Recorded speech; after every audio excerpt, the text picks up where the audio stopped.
তো যাচ্ছি এখন ছাদে। আমার ছোটখাটো একটা ছাদ বাগান আপনাদেরকে দেখাবো, এই জন্য তো চলে আসলাম ছাদে। আপনাদেরকে এখন দেখাবো আমার ছোটখাটো একটা ছাদ বাগান। তো এই যে টুকটাক কিছু গাছ লাগাইছি, ছোটখাটো গাছগুলো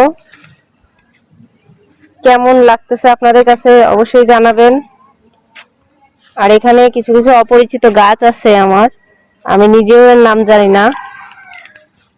তো সব গাছের নাম তো জানা থাকে না, কিছু কিছু গাছের নাম জানি আবার জানি না। তো অনেক গাছের নামই জানি না। ছোটখাটো বাগান করেছি, তো আপনাদেরকে আরেকটু দেখাবো অগোছালো বাগানটা। এইটা হচ্ছে নাগা মরিচ গাছ, ফুল আসছে গাছে, মাশাল্লাহ মাশাল্লাহ। এই যে এগুলো অগোছালো কাঠ গোলাপ গাছ, মাশাল্লাহ বেশ সুন্দর পাতা হয়েছে। আমি তো অনেক টেনশনে ছিলাম পাতা হবে না বাঁচবে না মরে যাবে, যাই হোক বেঁচে গেছে।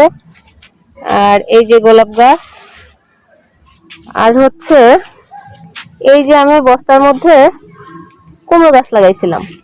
তা এখন সমস্যা হচ্ছে কুমড়ো গাছ তো ছাদ দিয়ে এভাবে বেয়ে যাচ্ছে, মাশাল্লাহ অনেক ফুল ফুটছিল, এই যে ফুল। তো সমস্যা হচ্ছে এই গাছগুলোতে কুমড়ো হচ্ছে কিন্তু এই যে পচে যাচ্ছে, এই যে পচে যাচ্ছে, এই যে পচে পড়ে পড়ে যাচ্ছে। কিন্তু কেন পচে যাচ্ছে এটাই বুঝতে পারতেছি না। অনেক ফুল আসছিল আর অনেক কুমড়ো ধরছিল, কিন্তু সব কুমড়ো ফুলগুলো এরকম পড়ে পড়ে যাচ্ছে।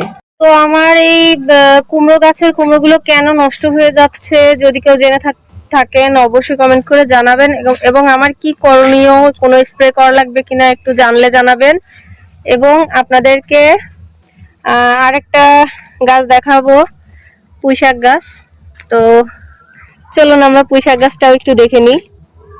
তরতাজা টাটকা পুঁইশাক, এটা আমি বস্তার মধ্যে লাগাইছি। আর হচ্ছে এই যে টমেটো নষ্ট হয়ে যাচ্ছে, কেন এরকম হচ্ছে কেউ জানলে একটু জানাবেন, আমার অভিজ্ঞতা কম গাছ সম্পর্কে। তো বন্ধুরা, আমার ছাদ বাগান কেমন লাগলো জানাবেন অবশ্যই। আর যদি আপনাদের জানা থাকে কুমড়ো গাছটা কিভাবে বাঁচাতে পারি এবং কি করলে কুমড়ো গাছের কুমড়োগুলো ভালো থাকবে, আপনারা জানলে অবশ্যই কমেন্ট করে জানাবেন। ধন্যবাদ সবাইকে।